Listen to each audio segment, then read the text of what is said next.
इस nexus channel में आपका स्वागत है। अगर आपको कहानियाँ सुनना पसंद है तो चैनल को सब्सक्राइब ज़रूर करें। सब्सक्राइब करके हमारी हेल्प कर सकते हैं। सब्सक्राइब करने के लिए धन्यवाद। आज सुनिए कहानी जिसका शीर्षक है कुत्ते की कहानी। लेखक मुंशी प्रेमचंद। मुंशी प्रेमचंद की कहानियां हमेशा हमारे दिलों में गहराई से उतरती हैं। लेकिन क्या आपने कभी किसी कुत्ते की कहानी सुनी है? ये कहानी उस कुत्ते की है जो न केवल वफादारी और साहस की मिसाल है, बल्कि अपने संघर्ष और समर्पण से हमें जीवन के गहरे सबक भी सिखाता है। क्या एक कुत्ता भी किसी राजा या वीर के समान प्रेरणा का स्रोत बन सकता है? क्या हम इंसान अपने अहंकार में अपनी मानवता भूल जाते हैं? इस कहानी में प्रेमचंद ने अपने अनोखे अंदाज में एक कुत्ते की आंखों से हमारी दुनिया को दिखाया है। क्या आप तैयार हैं उस दुनिया में जाने के लिए जहां प्रेम, बलिदान और वफादारी का ऐसा अद्भुत संगम मिलता है? तो चलिए शुरू करते हैं। वन बाल को। तुमने राजाओं और वीरों की कहानियां बहुत सुनी होंगी, लेकिन किसी कुत्ते की जीवन कथा शायद ही सुनी हो। कुत्तों के जीवन में ऐसी बात ही कौन सी होती है जो सुनाई जा सके? न वह देवों से लड़ता है, न परियों के देश में जाता है, न बड़ी बड़ी लड़ाइयां जीतता है। इसलिए भय है कि कहीं तुम मेरी कहानी को उठाकर फेंक न दो। किंतु मैं तुम्हें विश्वास दिलाता हूं कि मेरे जीवन में ऐसी कितनी ही बातें हुई हैं जो बड़े बड़े आदमियों के जीवन में भी न हुई होंगी। इसीलिए मैं आज अपनी कथा सुनाने बैठा हूं। जिस तरह तुम कुत्तों को दुत्कार दिया करते हो, उसी भांति मेरी इस कथा को ठुकरा न देना। इसमें तुम्हें कितनी ही बातें मिलेंगी और अच्छी बातें जहां मिले तुरंत ले लेनी चाहिए। जब मेरा जन्म हुआ तो मेरी आंखें और कान बंद थे, इसलिए नहीं कह सकता कि बाजे गाजे बजे या नहीं, गाना बजाना हुआ या नहीं। मुझे तो कुछ सुनाई नहीं दिया। हाँ, जिस बिछावन पर मैं लेटा था वह रुई की भांति नर्म था। सर्दी जरा भी न लगती थी। मैं दिल में समझ रहा था कि किसी बड़े घर में मेरा जन्म हुआ है। लेकिन जब आंखें खुलीं तो मैंने देखा कि एक भाड़ की राख में अपनी माता की छाती से चिपटा हुआ पड़ा हूं। हम चार भाई थे, तीन लाल थे। मैं काला था, उस पर सबसे छोटा और सबसे कमजोर। माता भी हम लोगों के पास कम रहती थी। उन्हें खाने की टोह में इधर उधर दौड़ना पड़ता था। वह रात रात भर जागकर गांव की रक्षा करती थी। क्या मजाल कि कोई अनजान आदमी गांव में कदम रख सके। दूसरे गांव के कुत्तों को तो वह दूर ही से देखकर भगा देती थी। जब किसी खेत में कोई सांड घुसता तो उसे दूर तक भगा आती। मगर इतना सब कुछ करने पर भी कोई उन्हें खाने को न देता। बेचारी पेट की आग से जला करती थी। उस पर हम लोगों की चिंता उन्हें और मार डालती थी। इसीलिए जब भूख सताती तो कभी कभी वह चोरी से घरों में घुस जाती और खाने की जो चीज मिल जाती लेकर निकल भागती। उन्हें देखते ही लोग मारने दौड़ते और घरों के द्वार बंद कर लेते। एक दिन बड़ी ठंड पड़ी। बादल छा गए और हवा चलने लगी। हमारे दो भाई ठंड न सह सके और मर गए। हम दो ही रह गए। माता जी बहुत रोईं, मगर क्या करती। गांव वालों को फिर भी उन पर दया न आई। आदमी इतने मतलबी और बेदर्द होते हैं, यह मैंने पहली बार देखा। एक दिन गांव में उत्सव था। एक बनिए के यहाँ ब्राह्मण भोज था।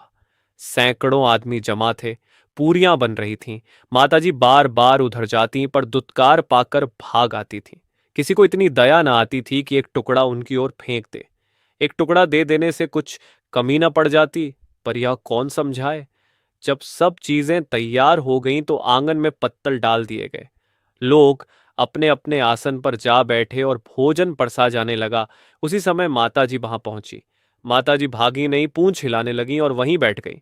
वह आदमी जब किसी काम से भीतर चला गया तो माताजी भी दबे पांव दालान में जा पहुंची। उन्हें देखकर चारों तरफ से धत धत का ऐसा कोलाहल मचा कि माताजी घबरा गई। दो तीन आदमी डंडे लेकर दौड़े। माताजी को अगर दालान से निकल जाने का रास्ता मिलता तो वह उधर से बाहर निकल जाती, लेकिन उधर लोग डंडे लिए खड़े थे। इसलिए माताजी बैठे हुए आदमियों के बीच से होकर मोरी के रास्ते बाहर निकल आईं। मगर तमाशा तो देखिए कि माताजी के बाहर निकलते ही भोजन करने वाले भी उठ खड़े हुए। जानते हो क्यों? माताजी के उधर से निकलने के कारण भोजन भ्रष्ट हो गया। विचार होने लगा कि क्या किया जाए। बेचारा बनिया फूट फूट कर रोने लगा। कुछ लोग कहते थे, इसमें दोष ही क्या है, कुतिया ने पत्तलों में मुंह तो डाला नहीं, छूने से क्या होता है। किंतु जो बहुत कुलीन थे, वे कुतिया का बीच से निकल जाना ही भोजन को भ्रष्ट करने के लिए काफी समझते थे। आखिर इन्हीं कुलीनों की जीत हुई और सारा भोजन गरीबों में बांट दिया गया। उस दिन माताजी ने खूब पेट भर खाया। ऐसा सुख उन्हें जीवन में कभी न मिला था, लेकिन उस बेचारी के भाग्य में सुख लिखा ही न था। भोजन करके जरा लेटी ही थीं कि बनिया डंडा लिए आ पहुंचा और लगा पीटने। माताजी को भागने का अवसर न मिला। जोर जोर से चिल्लाने लगी। उनका विलाप सुन पत्थर भी पसीज जाता, पर उस निर्दयी को जरा भी दया नहीं आई। मैं मन में कुढ़ रहा था। अपना कुछ वश होता तो बनिए राम को इस बेदर्दी का मजा चखा देता, लेकिन जरा सा बच्चा क्या करता। बस ये विलाप सुनकर कुछ लोग जमा हो गए और समझाने लगे, जाने दो भाई, भूख में तो आदमियों बुद्धि भी भ्रष्ट हो जाती है। यह तो पशु है, इसे क्या मालूम किसका फायदा हो रहा है किसका नुकसान। अब तो जो हो गया सो हो गया, इसे मारकर क्या पाओगे। बनिए के चित्त में यह बात बैठ गई और माताजी की जान छूटी। उसी दिन शाम को एक बटोही गांव में आकर ठहरा। उसने एक पेड़ के नीचे उपले जलाए और हांडी में दाल चढ़ाकर आटा गूंदने लगा। आटा गूंद चुकने पर उसने हांडी उतार दी और सामने के कुएं पर पानी लेने चला गया। गूंदा आटा पत्तल पर रखा हुआ था। इतने में माताजी घूमती हुई वहां पहुंच गई और शायद यह समझकर कि आटे का कोई मालिक नहीं, वह खाने लगी।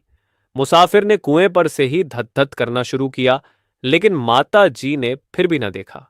बेचारा माथे पर हाथ धरकर रोने लगा। आज 3 दिनों का भूखा थका मांदा, उस पर भगवान की है लीला। 2-3 आदमियों ने समझाया, भाई तुम्हारा तो 4 6 आने का नुकसान हुआ, कल तो इसने हजारों पर पानी फेर दिया। मुसाफिर ने कहा, मैं क्या जानता था कि चांडालिन घात में बैठी हुई है। बूढ़े चौधरी बोले, जान पड़ता है आज का तुम्हारा भोजन उसी के भाग्य में था। मसल है, शाह की मुहर आने आने पर, खुदा की मुहर है दाने दाने पर। फिर से बनाकर खा लो। बेचारे मुसाफिर ने फिर से चौका लगाया और भोजन बनाने लगा। चौधरी वहीं बैठे रहे। मुसाफिर ने पूछा, बाबा मैं आपकी उस कहावत का मतलब नहीं समझा, जरा समझा दीजिए। चौधरी बोले, एक फकीर यही कहकर सबके दरवाजे पर भीख मांगता फिरता था, शाह की मुहर आने आने पर, खुदा की मुहर दाने दो पर। एक मनचले रईस ने उस फकीर से कहा, साईं यह बात समझ में नहीं आती, भला दानों पर कैसी मुहर। साईं ने कहा, नहीं बेटा, खुदा जिसको जो दाना देना चाहेगा वही पा सकता है, दूसरा हरगिज नहीं पा सकता। इसकी जब चाहो तब परीक्षा कर सकते हो।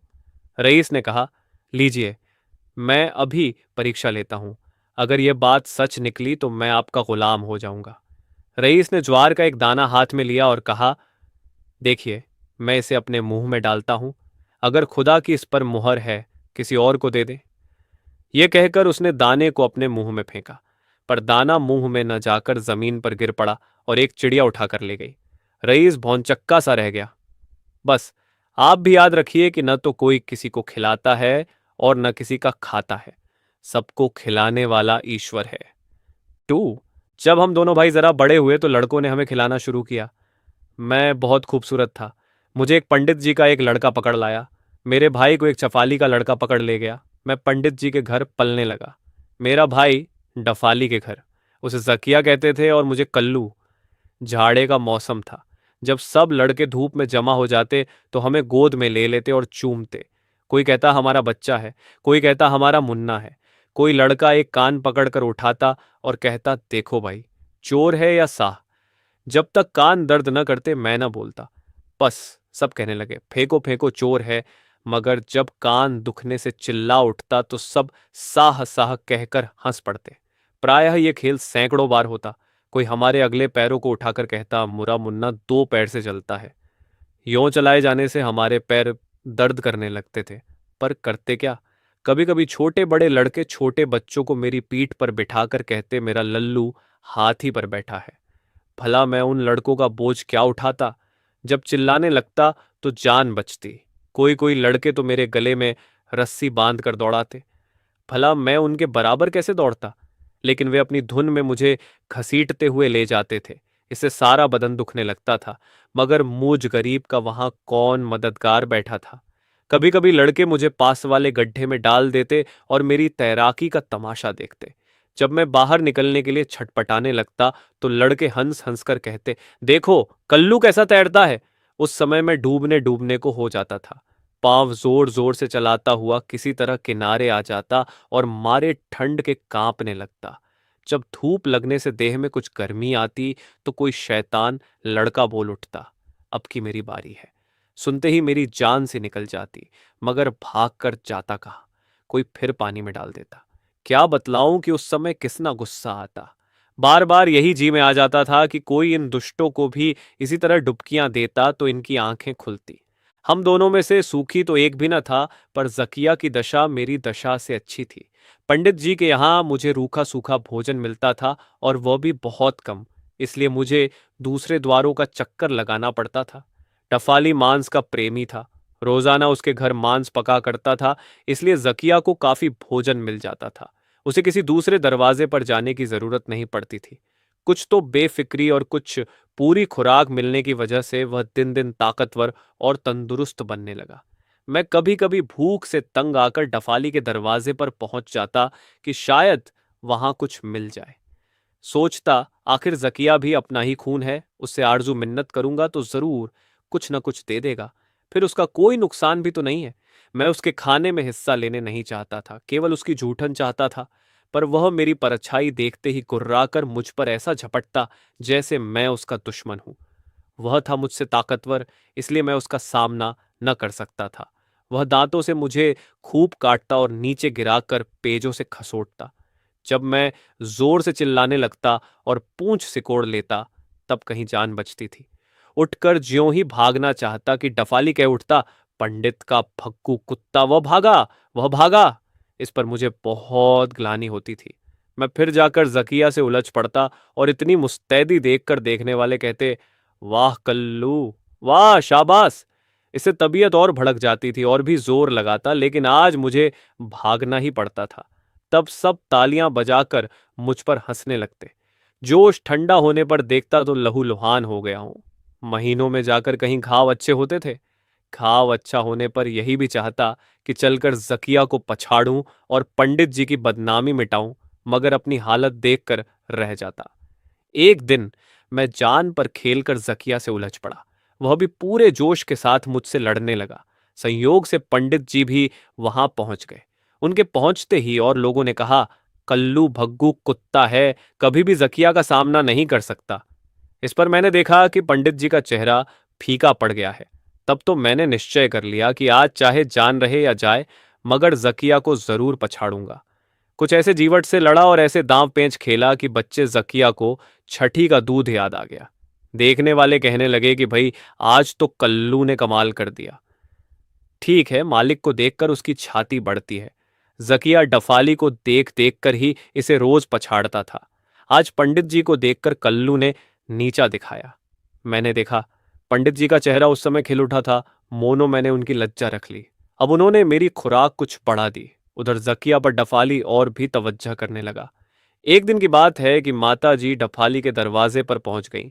उस समय जकिया वहां मौजूद न था। डफाली ने माता जी की दीन दशा देखकर एक टुकड़ा फेंक दिया। ज्यों ही माता जी टुकड़ा उठाने को आगे बढ़ी कि जकिया पहुंच गया और माता जी पर टूट ही तो पड़ा। संयोग से वहीं पर मैं भी पहुंच गया। फिर क्या था, जकिया से जान बचाकर माता जी मुझसे भिड़ गई।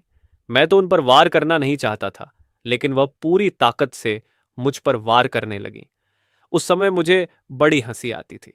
पेट भी क्या चीज है, इसके लिए लोग अपने पराये को भूल जाते हैं। नहीं तो अपनी सगी माता और अपना सगा भाई क्यों दुश्मन हो जाते। ये तो हम जानवरों की बातें हैं, मनुष्यों की ईश्वर जाने। 3। मेरे पंडित जी के घर अनाज बहुत होता था। घर कच्चा था और चूहों ने अपना अड्डा जमा लिया था। उनके उपद्रव से घरवालों का नाको दम था।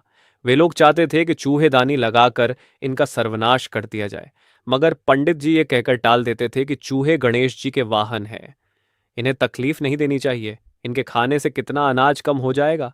उनका विश्वास था कि चूहे जितना गल्ला नुकसान करते हैं, उसका चौगुना श्री गणेश जी की दया से उपज में बढ़ जाता है।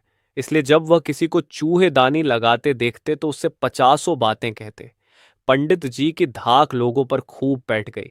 जब कहीं देवताओं की भक्ति की चर्चा होती तो पंडित जी का नाम पहले लिया जाता था। कैसे सज्जन है कि इतना नुकसान सहने पर भी चूहों को नहीं मारते, नहीं तो लोग आदमी की जान तक ले लेते हैं। जब तक चूहे अनाज की लूट मचाते रहे, तब तक तो पंडित जी अपनी प्रतिज्ञा पर डटे रहे, लेकिन जब उनके वार कपड़े लत्ते पर भी होने लगे तो उनके आसन डोल गए। जाड़ों के कपड़े कुछ संदूकों में रखे हुए थे, कुछ अलगनियों पर। गर्मियों में किसी ने उसका परवाह नहीं की। बरसात में जब उन्हें धूप में डालने के लिए निकाला गया तो सारे कपड़े कुतरे पड़े थे। उन्होंने लकड़ी का संदूक तक काट डाला था। पंडित जी की आंखों में खून उतर आया। चूहों ने एक एक चीज में हजारों छेद कर दिए थे। 200-250 रुपए पर पानी फिर गया था। अब तो पंडित जी ने ठान लिया कि जैसे भी होगा इन चूहों का स्वर्नाश करके कि छोड़ेगा। उसी दिन एक बिल्ली पाली और 3-4 चूहेदानियां मंगवाई। फिर क्या था, रोजाना चूहे फंसने लगे। मुझे भी विनोद का मसला मिल गया। यों तो मैं पूरा शाकाहारी हो गया था क्योंकि विशेष अन्न जल खाना पीना पड़ता था। मांस पर रुचि ही ना होती थी, लेकिन शिकार खेलने में बड़ाड़ मजा आता था। मजा क्यों ना आता, ये तो मेरी खानदानी बात थी। जब पंडित जी चूहेदानी खोलते उस समय कल्लू कल्लू पुकारते। मैं कहीं पर भी होता तीर की तरह वहां पहुंच जाता था। उस समय मैं खिलवाड़ करता था, वह देखने ही लायक होता था। चूहों को खिला खिला कर जान से मार डालता था पर खाता न था। मगर भाई जकिया रोज मांस खाता। वह भी उस शिकार में शामिल हो जाता था और कभी कभी माता जी भी पहुंच जाती थीं। उन दिनों उनका खूब पेट भरने लगा। फिर तो माँ मन ही मन हम लोगों को आशीर्वाद देने लगी। शायद उन्हें पिछले बच्चों की याद भी आने लगी हो। यदि वे भी जीते होते तो उनकी खूब सेवा करते। भाई साहब के जी में आता तो 2-1 चूहों को पेट में रख लेते। मगर मैं तो बाबा काल भैरव जी की शपथ खाकर कहता हूं कि खाने के लिए सूंघता भी न था। उस समय चूहों की जान लेने में हम लोगों को जरा भी दया न आती थी। ये ख्याल भी न होता था कि इनमें भी जान है। अब मैं सोचता हूं तो मालूम होता है कि बच्चे जो हम लोगों को अपने विनोद के लिए कष्ट देते थे, ये कोई निर्दयता का काम नहीं करते थे। विनोद में इन सब बातों पर ध्यान ही नहीं दिया जाता। पंडित जी बहुत खुश होते जब हम लोग चंद मिनटों में 50 चूहों को सदा के लिए बेहोश कर देते। 4 जिस गड्ढे में फेंक फेंक कर मुझसे लड़के खेलते थे, उसी में गांव के सभी छोटे बड़े नहाते धोते थे।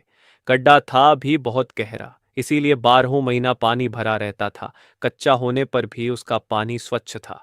पंडित जी की स्त्री अपने छोटे बच्चे को रोजाना सावधान करती थी कि खबरदार उस गड्ढे की ओर कभी न जाना, नहीं तो डूब जाओगे। प्रायः सभी माँ बाप अपने बच्चों को ऐसी चेतावनी देते रहते, मगर लड़के कब मानने लगे। माँ बाप की नजरें बचाकर गड्ढे पर पहुंच ही जाते और तरह तरह के खेल खेलते। कोई पानी में कत्तल फेंकता, कोई मेंढकों पर निशाना लगाता, कुछ सयाने लड़के पानी में कूद जाते और तैरने का अभ्यास करते। होनहार को कौन रोक सकता है।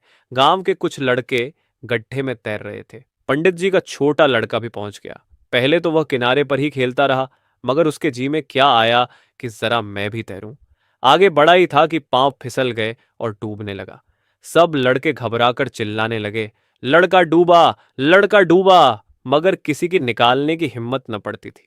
अगर कोई सयाना होता तो कुछ कोशिश भी करता। यूं तो डूबते हुए को निकालने में सभी डरते हैं।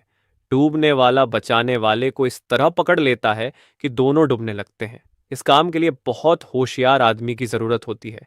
यही बात वहां भी हुई।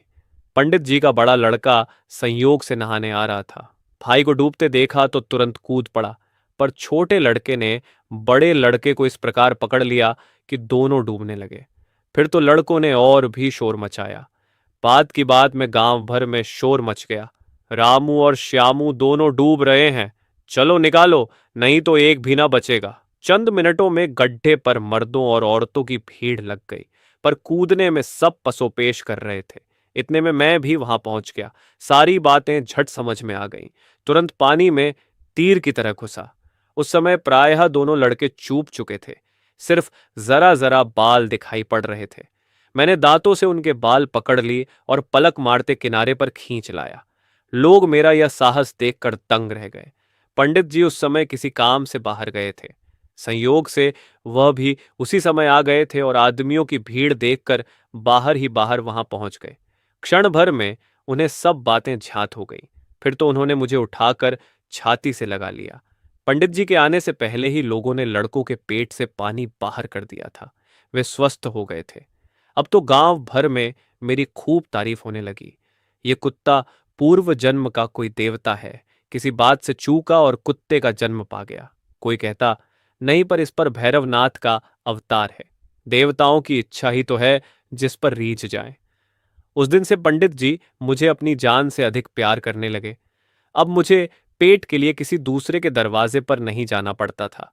उस समय जकिया भी वहां मौजूद था। उसकी मूर्खता तो देखिए, जिस समय लड़कों को निकाल कर मैं बाहर आ रहा था, वह बड़े कर्कश स्वर में भौं भौं चिल्ला रहा था। इस पर कुछ लोगों ने उसे ठेले मारकर भगा दिया। ठीक ही था। कहाँ तो घबराए हुए लोग लड़कों की जान बचाने की कोशिश कर रहे थे, कहाँ ये व्यर्थ चिल्ला रहा था। डफाली उसकी ये हरकत देखकर चिढ़ गया। चिढ़ता क्यों ना? उसकी तो ये उम्मीद थी कि उसका कुत्ता कभी नाम करेगा। उसने उसे खिलाने पिलाने में कोई कसर न रखी थी, मगर वहां पर सबके मुंह से जकिया के लिए दुर दुर निकल रहा था। उसी दिन से न जाने क्यों वह मुझसे विशेष प्रेम करने लगा। जहां देखता उठा लेता और घंटों तक मेरी गर्दन सहलाता। उस पर उसे मैं धन्यवाद देना चाहता था, पर सिवा पूंछ हिलाने के और क्या कर सकता था। अब उसकी आंख जकिया की ओर से धीरे धीरे फिरने लगी थी। मैं अपने भाई से वैर नहीं करना चाहता था, लेकिन जकिया मेरी जान का दुश्मन हो गया।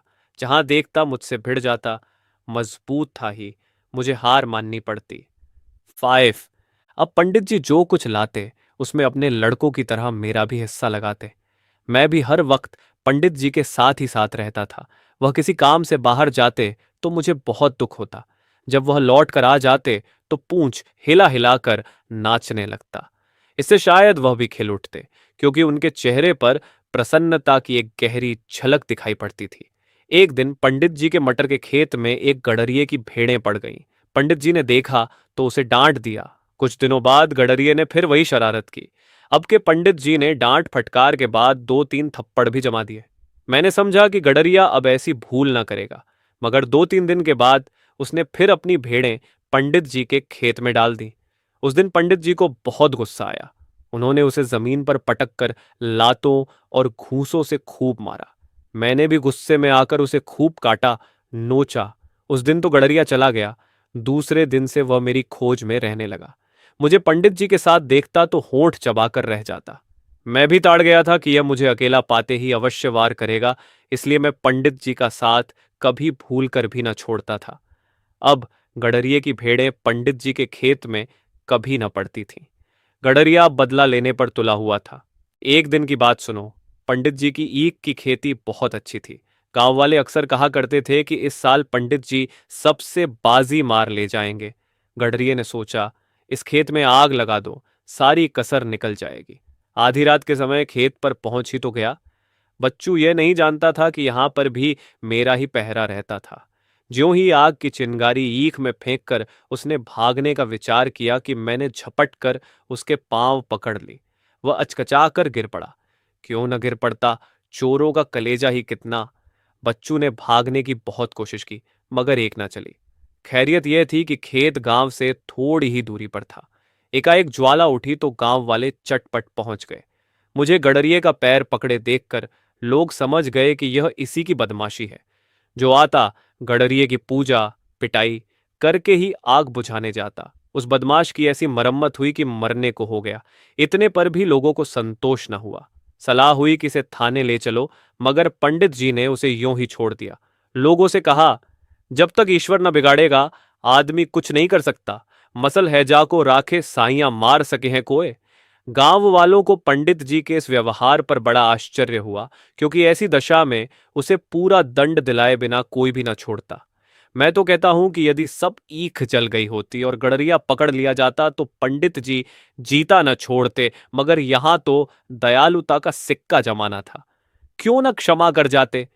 उस दिन से पंडित जी मुझ पर और प्रेम करने लगे। सारे गांव पर मेरी धाक बंध गई, लेकिन वह नर पिशाच इसी फिक्र में रहता कि कब इसका अंत कर दूं। रात दिन मेरी ही खोज में रहता, मगर ईश्वर की दया से मेरा बाल भी बांका न कर सका। आखिर उसे एक तरकीब सूझ गई। वह जकिया को खूब खिलाने पिलाने लगा। पहले तो डफाली ने जकिया को अपने घर से प्रायः निकाल ही दिया था। कभी कभी दूसरे कुत्तों की तरह उसे भी कौर दे देता था। बात यह थी कि एक दिन एक पुलिस का आदमी उस डफाली के दरवाजे पर रात को गश्त करने आया था। उस समय जकिया ने उसे काट खाया था। पुलिस के आदमी ने डफाली को बहुत तंग किया था। तभी से डफाली को जकिया से घृणा हो गई थी। उसकी तो ऐसी इच्छा हो गई थी कि ज़किया दरवाजे पर भी न रहे, मगर बहुत दिनों की मोहब्बत के सबब से उसे कुछ न कुछ देना ही पड़ता था।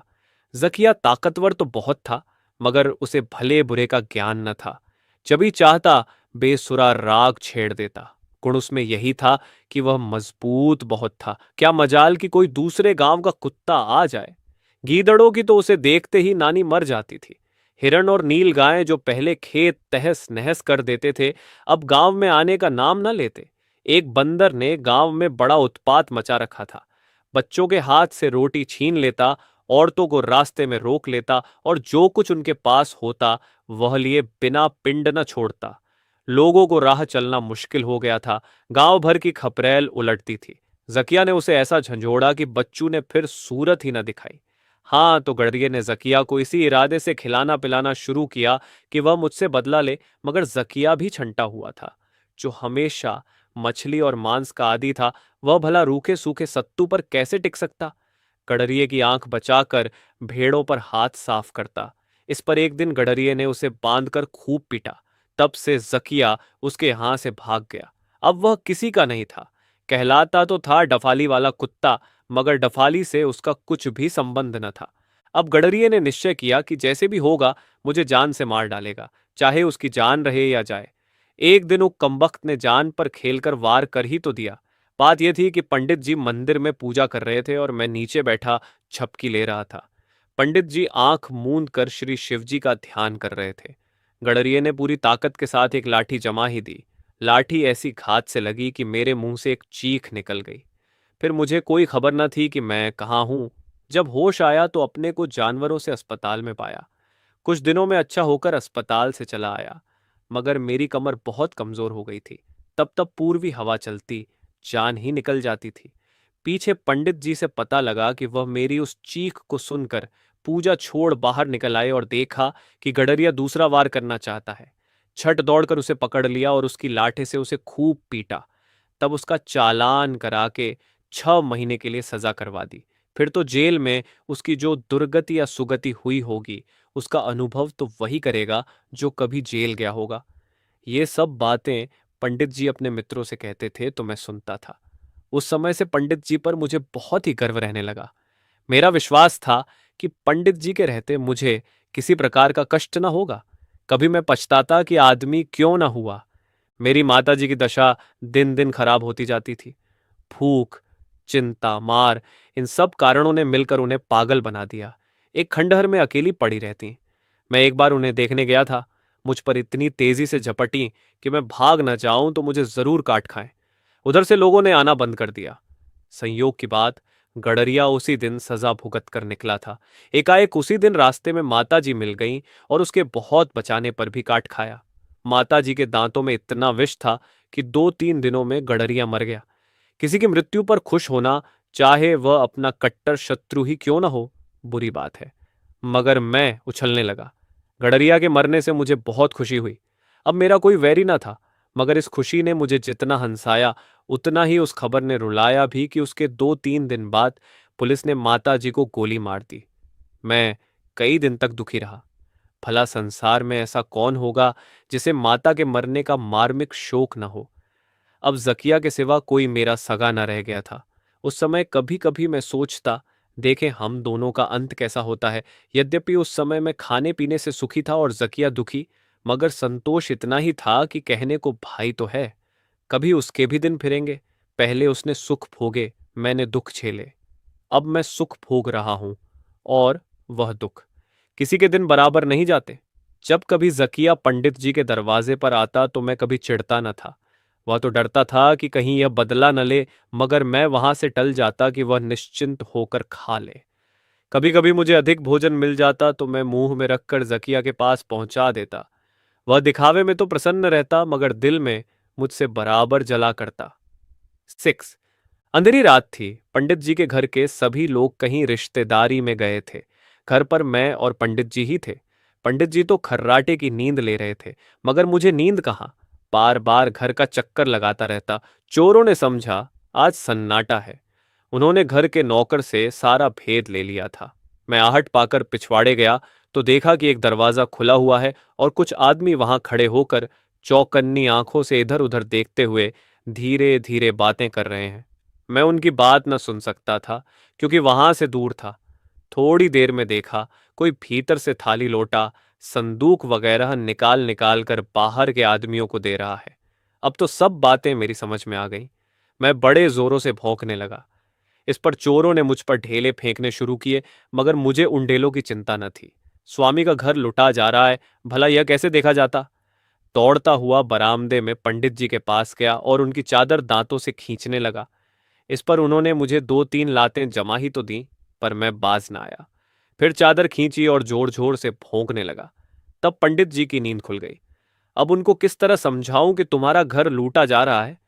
बार बार पिछवाड़े जाता और उनके सामने आ आकर जोरों से भौंकने लगता। इससे मेरी यही मंशा थी कि पंडित जी पिछवाड़े चलकर देखें कि उनका घर लुटा जा रहा है और उसके बचाने का प्रयत्न करें। मेरी चुस्ती से चोरों की हिम्मत न पड़ती थी कि सामान लेकर भाग निकले।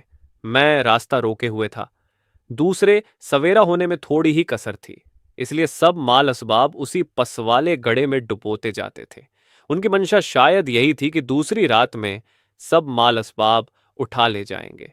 भला गढ़े के अंदर कौन ढूंढने जाता है। मुझे बार बार गुस्सा आता था कि पंडित जी की बुद्धि पर आज पत्थर क्यों पड़ गया है। वह मेरे इशारे क्यों नहीं समझ रहे हैं। संतोष यही था कि माल अभी बाहर नहीं गया था। आखिर मुझे एक उपाय सूझ गया। पलंग के नीचे पंडित जी की लाठी पड़ी थी। उसे मैंने मुंह में उठा लिया और पिछवाड़े की तरफ बढ़ा। अब पंडित जी मेरा इशारा समझ गए।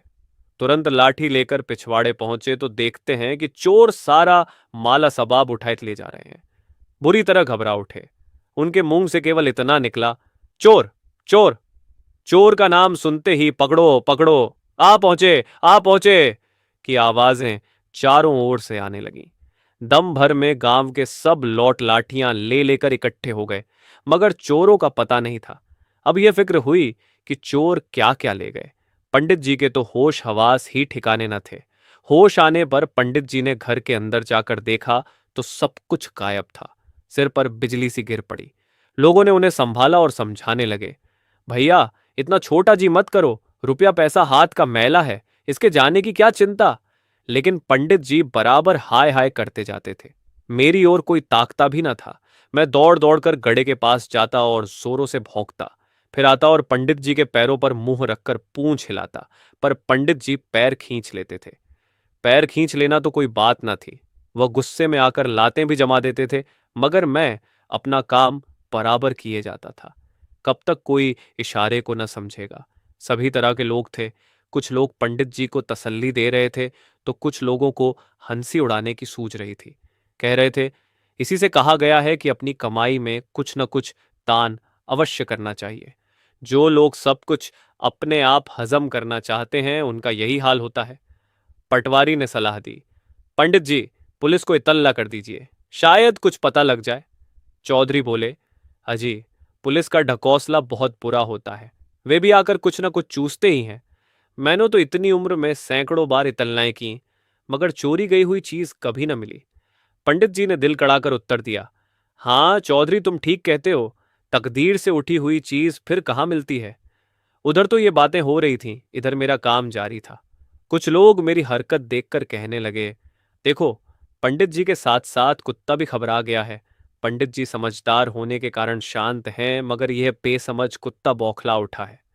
ये बातें सुनकर मुझे उन पर हंसी आती थी। बेसमझ ये सब हैं कि मैं घंटों से इशारे कर रहा हूं, पर किसी की समझ में बात नहीं आती। फिर भी अपने को समझदार कहते हैं। क्या कहूं, कहीं मैं भी आदमी धोता तो दिखा देता। एकाएक मुझे एक उपाय सूझ गया। मैं भीड़ को चीरता हुआ पानी में कूद पड़ा और एकदम नीचे घुसकर तह तक पहुंच गया। संयोग से एक करोटी मुंह में आ गई। उसे लेकर बाहर निकला तो मेरी बात सबकी समझ में आ गई। फिर क्या था, कई आदमी पानी में कूद पड़े और थोड़ी देर में सब सामान मिल गया। पंडित जी इतने खुश हुए कि मुझे बार बार उठा उठाकर छाती से लगाने लगे। सब यही करते थे कि कुत्ते में ऐसी समझ बहुत कम देखने में आई है। जरूर यह पूर्व जन्म का कोई विद्वान रहा होगा, किसी पाप का प्रायश्चित्त करने के लिए इस योनि में आया है। एक महाशय बोले, पुराने जमाने में जानवर आदमी की तरह बातें करते थे और आदमियों की बातें समझ भी जाते थे। इस पर चौधरी बोले, बिल्कुल सत्य कहते हो भाई।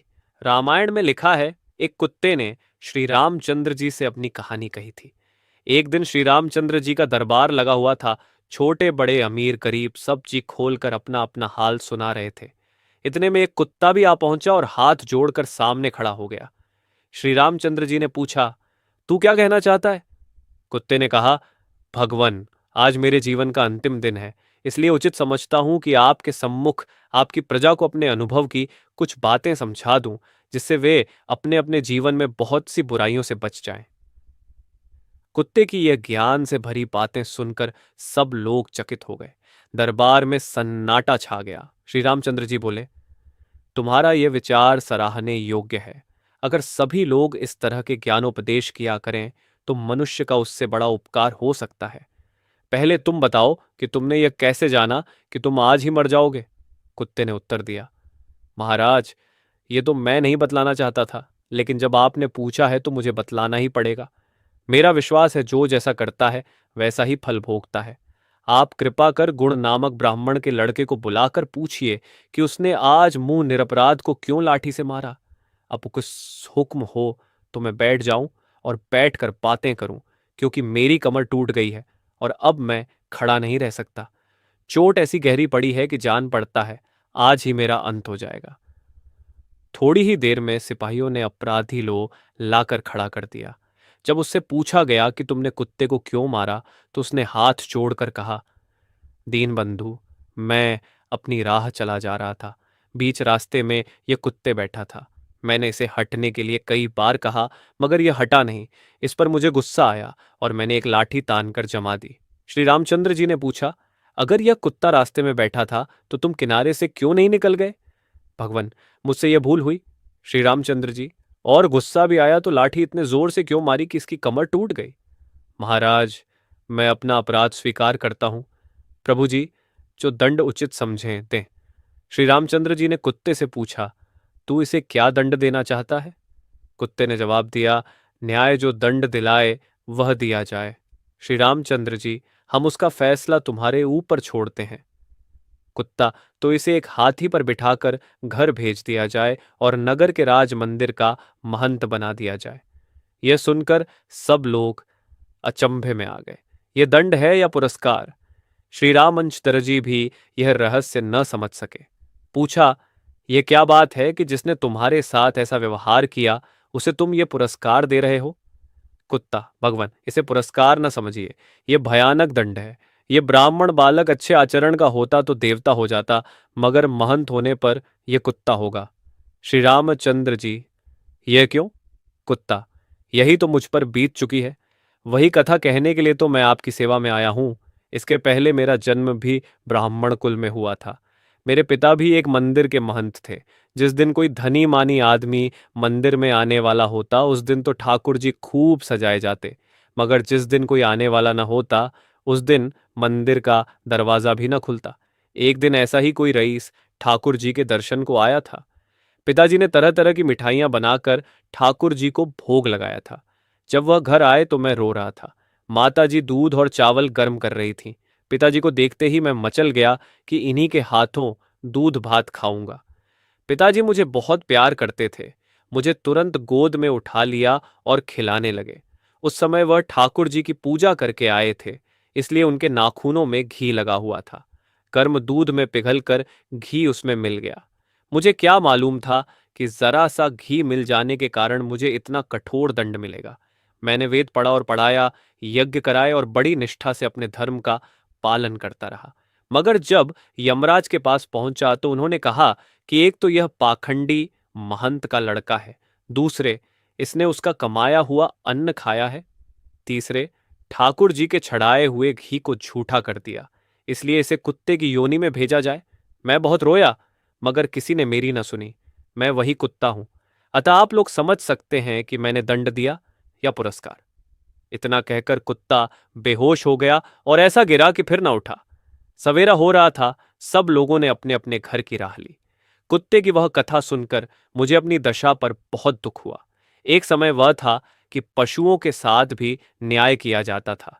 एक समय यह है कि पशुओं की जान का कोई मूल्य ही नहीं। इसके साथ ही ये संतोष भी हुआ कि पशु होने पर भी मैं ऐसे धूर्त महंतों से तो अच्छा ही हूं। पंडित जी उस दिन से मुझसे और भी स्नेह करने लगे।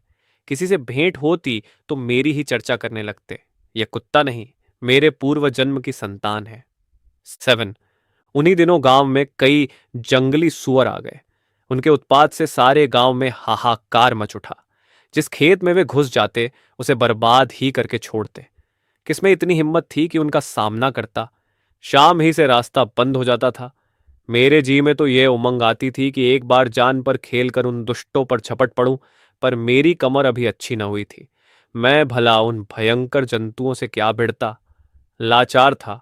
हाँ, जकिया खूब मोटा ताजा था। वह हिम्मत करता तो एकाध को मारकर ही छोड़ता, पर वह एक ही कायर था। सुअरों की सूरत देखते ही कोसों भागता और जब समझ जाता कि यहां तक सुअर ना आ सकेंगे तो गला फाड़ फाड़ कर चिल्लाता। सबसे बड़ा खेद तो ये था कि गांव में सैकड़ों आदमी थे, पर किसी में इतना साहस नहीं कि उन्हें ललकारे।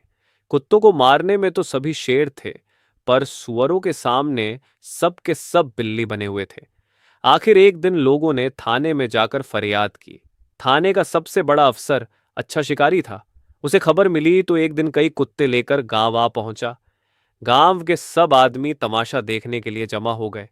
पंडित जी भी मुझे अपने साथ लेकर चले। उनका लड़का भी चलने को तैयार हुआ, पर पंडित जी ने उसे साथ ले चलना मंजूर न किया। बोले, वहां क्या मिठाई बंट रही है कि जाकर ले लोगे? कहीं सुअरों के सामने आ गए तो प्राण न बचेंगे। मैं तो गांव का मुखिया ठहरा, मजबूर हूं। तुम जान बूझक कर क्यों अपनी जान जोखिम में डालते हो? यह बात सुनकर लड़का सहम उठा और साथ चलने का नाम न लिया। जब मैं साहब के समीप पहुंचा तो पहले पहल मेरी निगाह उन कुत्तों पर पड़ी जो साहब के साथ आए हुए थे। वे सब एक गाड़ी पर बैठे हुए थे, जिसे लोग मोटर कहते थे। अपने उन भाग्यवान भाइयों को देखकर मैं गर्व से फूल उठा।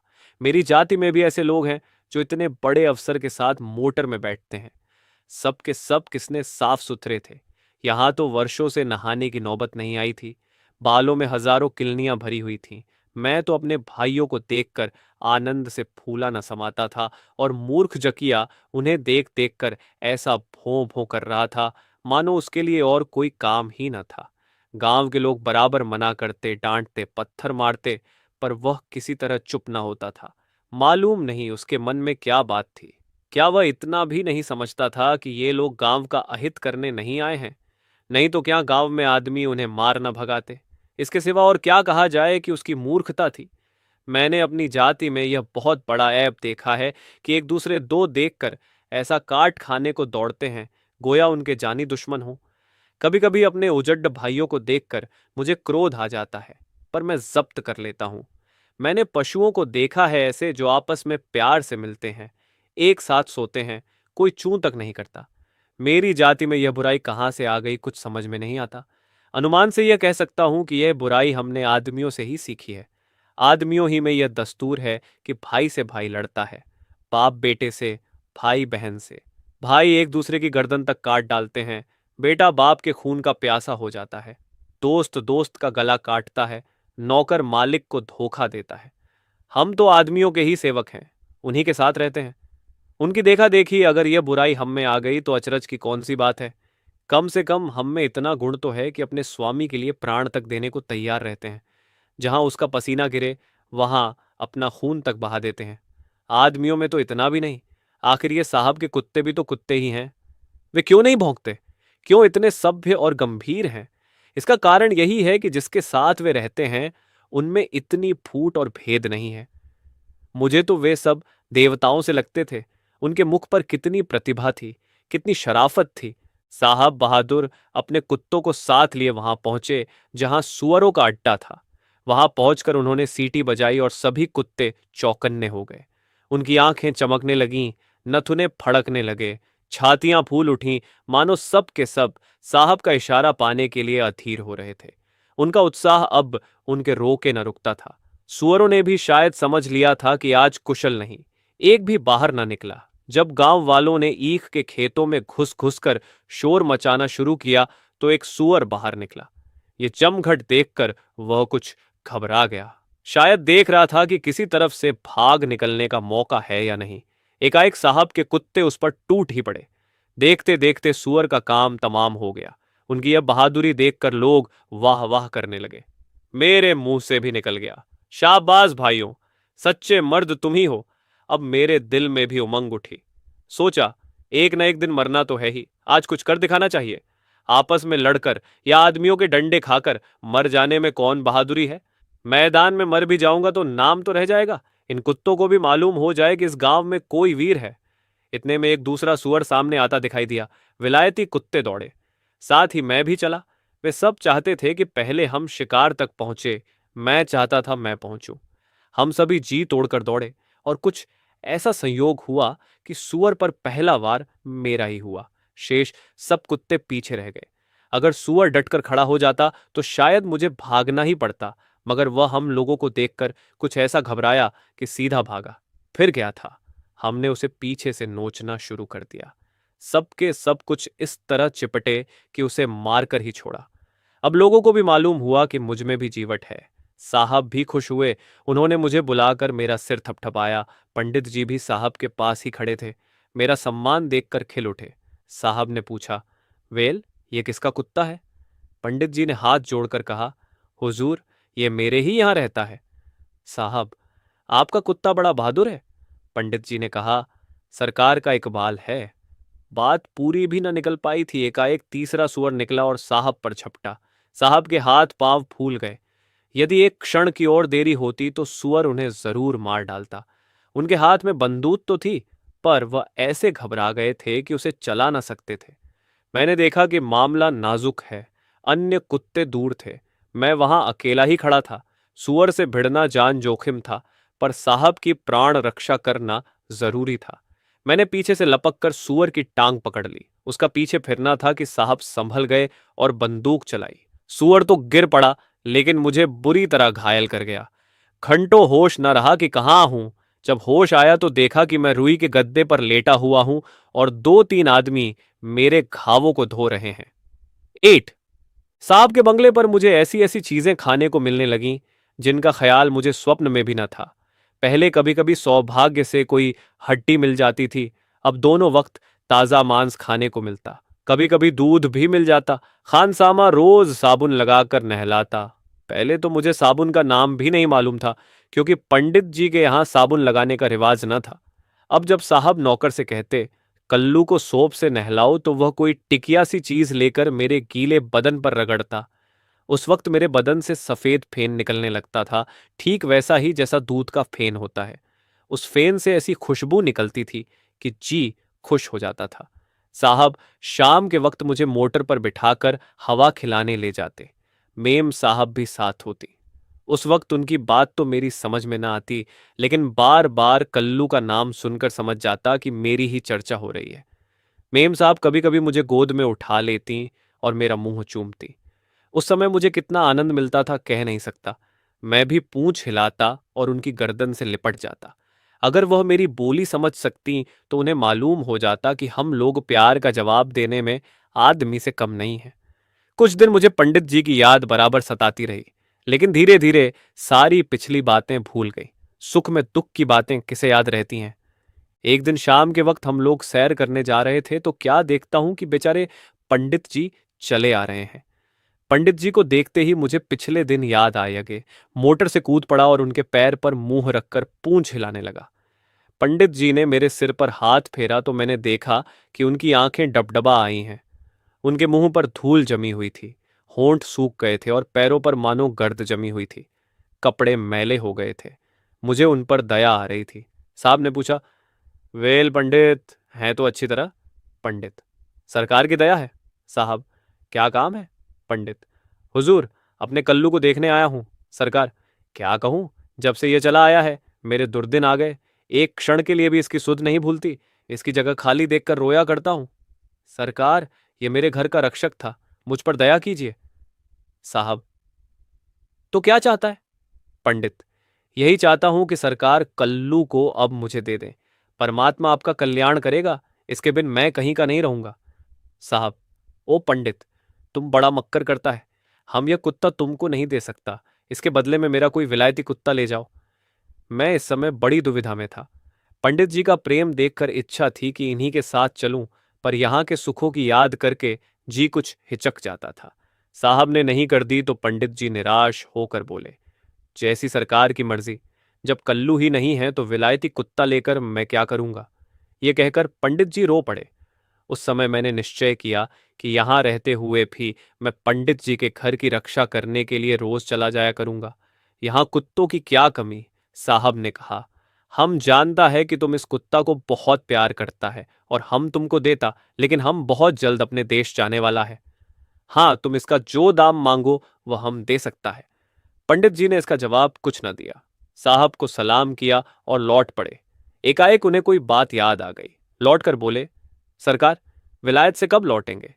साहब, ठीक नहीं कह सकता, मगर जब हम आएगा तो तुमको इत्तला देगा।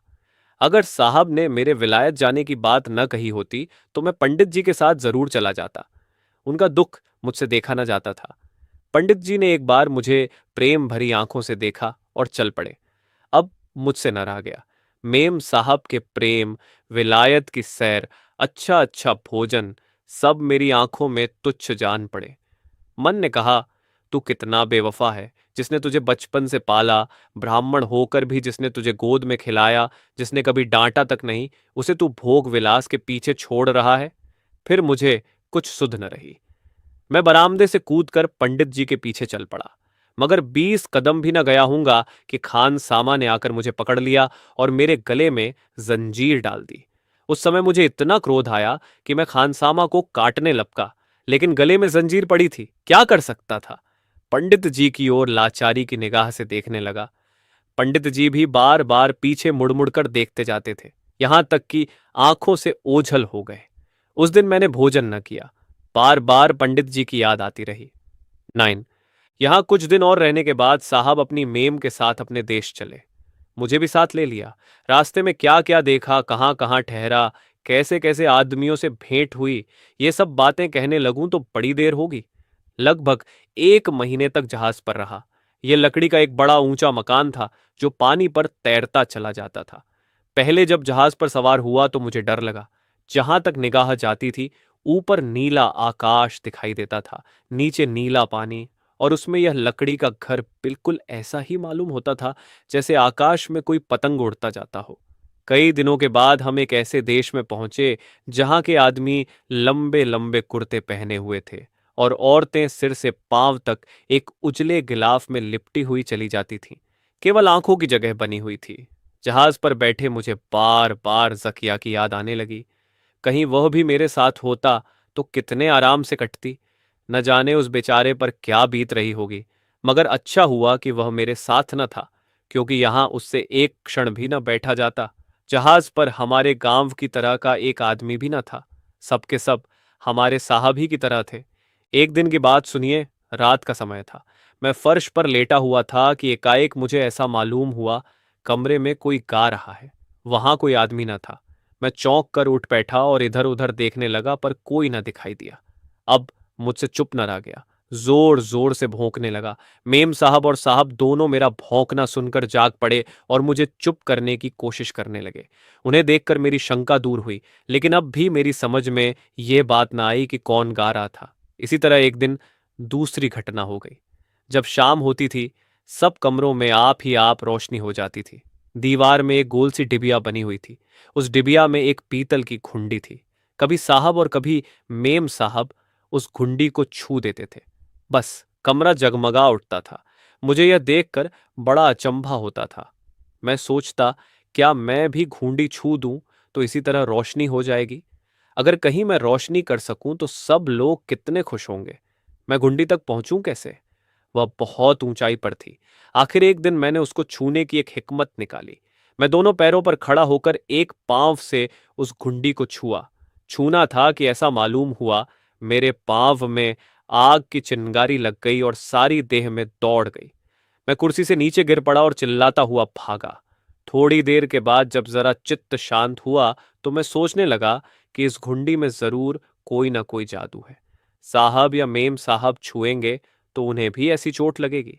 मैंने निश्चय किया, उन्हें किसी तरह न छूने दूंगा। जब अंधेरा हो गया और साहब गुंडी की तरफ चले तो मैं उनके सामने खड़ा हो गया। वह मुझे हटाकर घुंडी के पास बार बार जाते थे और मैं बार बार उनका रास्ता रोक लेता था। आखिर साहब ने मुझे पकड़कर बांध दिया और घुंडी दबा दी। कमरे में उजाला हो गया। उन्हें जरा भी चोट न लगी। कई दिनों के बाद एक दिन बादल घिर आए और आंधी चलने लगी। जरा देर में सारा आकाश लाल हो गया और आंधी का जोर इतना बढ़ा कि समुद्र की लहरें बांसों उछलने लगी। हमारा जहाज लहरों पर इस तरह तले ऊपर हो रहा था जैसे कोई शराबी आदमी लड़खड़ाता हुआ चलता है। जैसे शराबी कभी गिरने गिरने को हो जाता है, उसी तरह जहाज कभी कभी इस तरह करवट लेता था कि शंका होती थी कि अब उलट जाएगा। सभी आदमी घबराए हुए इधर उधर दौड़ रहे थे। बिजली इतनी जोर से तड़पती थी कि मालूम होता था कि हमारे सिर पर आ गई। बड़ा भयंकर दृश्य था। ऐसी आंधी मेरे जीवन में एक बार आई थी। सैकड़ों मकान गिरने से हजारों जानवर मर गए थे। जहां तहां हजारों उखड़े हुए पेड़ मिलते थे। पर समुद्री आंधी उस आंधी से कहीं प्रचंड थी। अब तक तो जहाज में उजाला था, सहसा सब दीपक बुझ गए और चारों ओर अंधकार छा गया, ठीक सावन भादों की अंधेरी रात के समान। चारों ओर घबराहट थी। कोई ईश्वर से प्रार्थना कर रहा था। स्त्रियां अपने बालकों को छाती से लगाए दुबकी सिमटी खड़ी थीं। मुझे उस अंधेरे में उनकी दशा साफ नजर आती थी। अवश्य ही कोई भारी संकट आने वाला था। एकाएक जहाज किसी चीज से टकराया और भयंकर शब्द हुआ। वह नीचे बैठा जा रहा था। मेरे साहब और मेम दोनों एक दूसरे से मिलकर रो रहे थे। अब मैं समझ गया कि जहाज डूबा जा रहा है। ये सब आदमी जरा देर में समुद्र के नीचे पहुंच जाएंगे। समुद्र जहाज की छाती पर चढ़ बैठेगा। शायद ये जहाज की गुस्ताखी का बदला ले रहा है। जहाज के कान होते तो मैं कहता, तुम अपनी विजय पर कितना घमंड कर रहे थे। कैसा घमंड टूट गया। अपने साथ इतने आदमियों को ले डूबे। अपने साहब और मेम के लिए मेरा कलेजा फटा जा रहा था। कैसे उन्हें बचाऊं? अगर दोनों जनों को पीठ पर बैठा सकता तो बिठाकर समुद्र में कूद पड़ता। कहीं तो जा पहुंचता। क्या उस पहाड़ पर जिसने जहाज का घमंड तोड़ा था हमें आश्रय न मिलेगा? लेकिन क्या मैं उन दोनों को पकड़कर उठा ना सकता था? मैं अपने स्वामी को ढाढ़स देना चाहता था। उनके पास जाकर कूं कूं करता, पूंछ हिलाता, पर उस घबराहट में उन लोगों की समझ में मेरी बात न आती थी। प्रतिक्षण जहाज नीचे चला जा रहा था। स्त्रियों और बच्चों की चीख पुकार सुन सुन मेरे दिल के टुकड़े टुकड़े हुए जाते थे। पानी इतने जोर से गिर रहा था मानो समुद्र आकाश पर चढ़कर वहां से जहाज पर गोले बरसा रहा हो। ईश्वर, ये क्या? जहाज समुद्र के अंदर चला गया और मैं पानी में बहा जा रहा था। मेरे साहब और मेम का कहीं पता नहीं। कोई कहीं बहा जाता था, कोई कहीं। मैं कितनी दूर बहा चला गया कह नहीं सकता। साहब और मेम को याद करके मुझे रोना आ रहा था। सोचता, मुझे उस वक्त भी वह मिल जाते तो उन्हें बचाने की कोशिश करता। आखिर भगवान ने मेरी विनती सुन ली। बिजली चमकी तो मैंने देखा कि एक मर्द और एक औरत एक दूसरे से लिपटे हुए एक तरफ बह जा रहे हैं। मैं जोर मारकर उनके समीप जा पहुंचा। देखा तो वह मेरे साहब और मेम थे। उस वक्त बदन में न मालूम कितना बल आ गया। मैं तो कभी बलवान न था। मैंने साहब का हाथ मुंह में ले लिया और हवा के रुख पर चला। दिल में ठान लिया कि जब तक हम रहेगा इन्हें न छोड़ूंगा। साहब और मेम दोनों बेहोश थे, मगर जान बाकी थी। उनकी देह गर्म थी।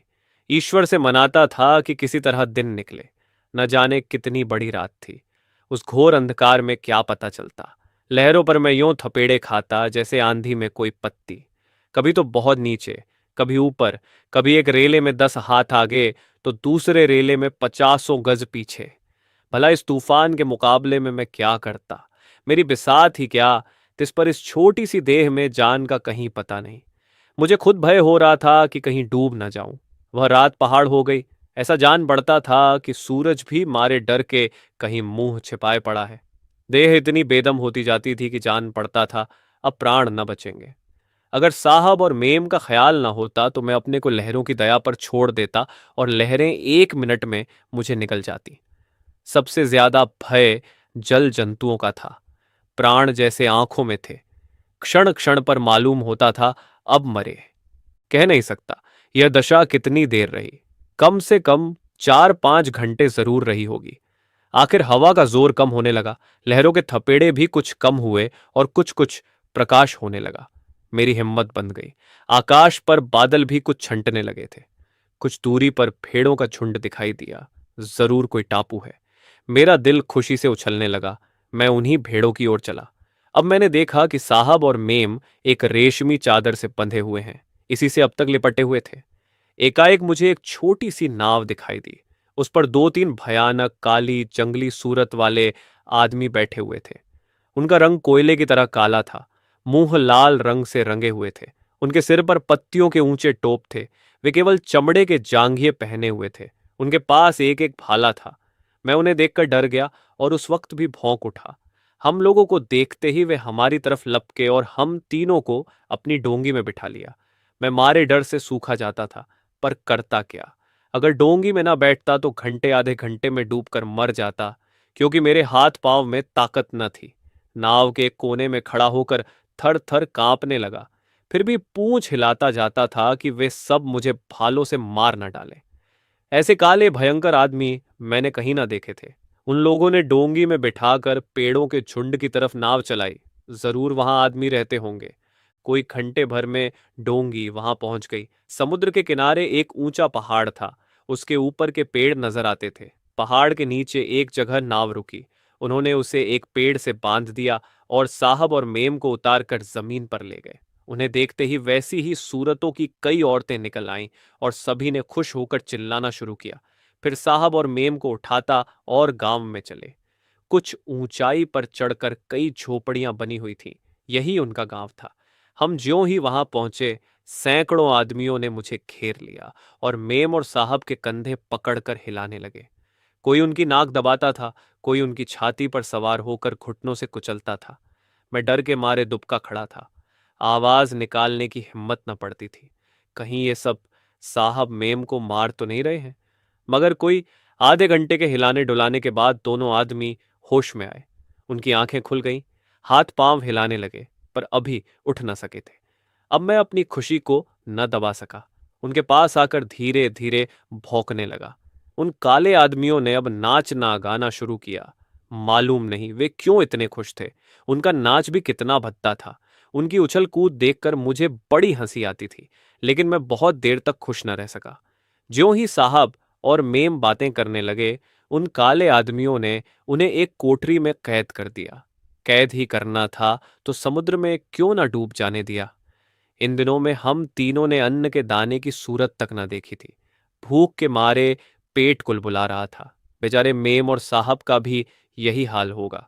ये सब उनको खाने पीने को देंगे या उस काल कोठरी में बंद करके मार डालेंगे। मेरे लिए तो वहां भोजन की कमी न थी। इधर उधर मांस की बोटियां पड़ी हुई थीं। हड्डियों का तो ढेर लगा हुआ था। जंगली आदमी मांस ही चाहते थे। मैंने वहां कहीं खेत नहीं देखे। एक पेड़ के नीचे मांस का एक टुकड़ा देखकर जी ललचाया कि खा लूं, पर फिर यह ख्याल आया कि साहब और मेम कभी के भूखे पड़े होंगे और मैं अपना पेट भरूं, यह नीचता की बात है। धीरे धीरे दिन बीतने लगा। यहां बहुत गर्मी न थी।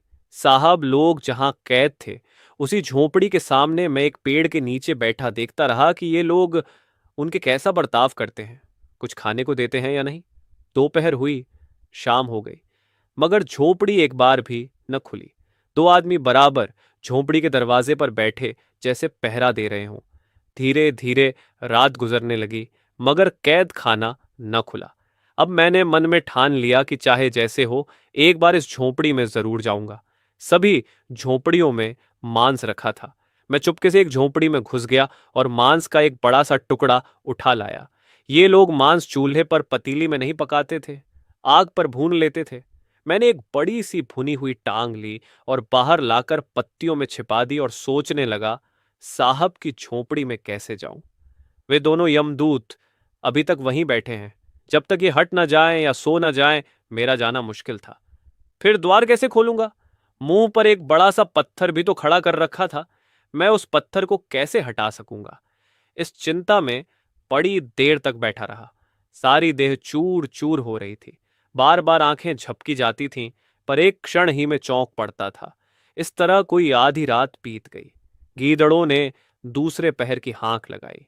मैं धीरे से और दबे पांव झोंपड़ी के द्वार पर गया। दोनों यमदूत वहीं जमीन पर पड़े थे। उनकी नाक जोर जोर से बज रही थी। कोई दूर से सुनता तो जान पड़ता दो बिल्लियां लड़ रही हैं। मैं जान पर खेलकर उस पत्थर को खिसकाने लगा, पूरी चट्टान थी। कितना ही जोर पंजों से लगाता पर वह जगह से हिलती तक न थी। उधर डर भी लगा हुआ था कि जरा भी खटका हुआ तो ये दोनों जाग पड़ेंगे और शायद मुझे जीता न छोड़े। मैं सोचने लगा, आखिर इतनी बड़ी और भारी चट्टान ये कैसे हटा लेते हैं। अब तक मैं उसे उठाने की कोशिश कर रहा था। अब मुझे ये सूझी कि चट्टान को लंबान में ढकेल दूं, शायद खिसक जाए। ज्यों ही मैंने भरपूर जोर लगाया, चट्टान जरा सी आगे को खिसक गई। बस, उसकी कल मुझे मिल गई। कई बार के ढकेलने से चट्टान द्वार से हट गई। बाईं ओर ऐसी चीज लगी थी जिससे वह दाहिने बाएं की ओर न हिल सकती थी, सीधे सीधे खिसक सकती थी। पत्थर हटते ही मैंने धीरे से द्वार खोला, जाकर गोश्त का टुकड़ा लाया। झोंपड़ी के अंदर पहुंचा, देखा साहब और मेम जमीन पर बेदम पड़े थे। मैंने उनके पैरों को मुंह से चाट कर जगाया।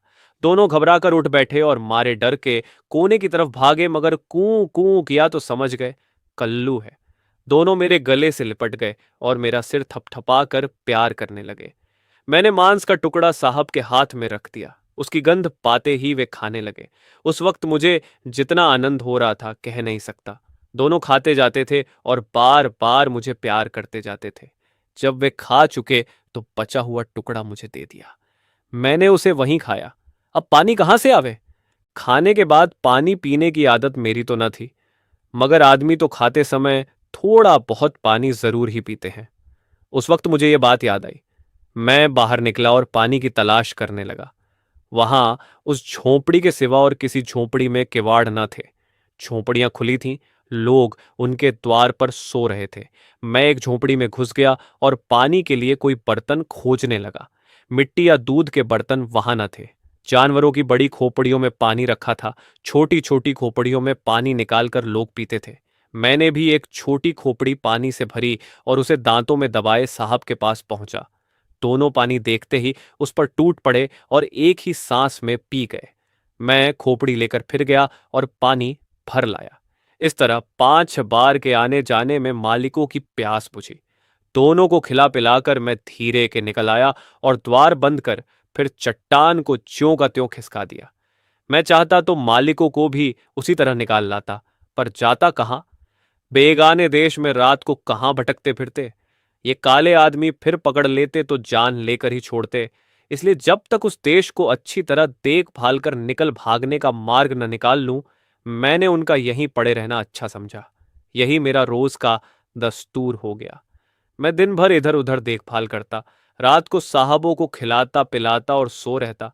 कोई मुझे पकड़ न सकता था, न कोई भांप ही सकता था। मैंने इस वक्त तक कभी चोरी नहीं की थी, लेकिन इस चोरी को मैं पाप नहीं समझता।